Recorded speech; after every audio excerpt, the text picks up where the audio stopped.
ఆడ జన్మలో ఉన్న అర్థాన్ని వెతికాను, అమ్మానే పిలుపుకై అల్లాడిపోయాను.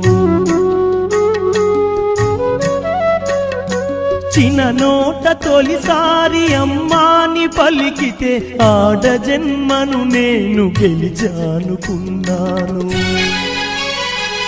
పురిటి నొప్పుల బాధ ఈశ్వరా, తల్లి పార్వతిని అడగరా శంకరా. పురిటి నొప్పుల బాధ ఈశ్వరా, తల్లి పార్వతిని అడగరా శంకరా.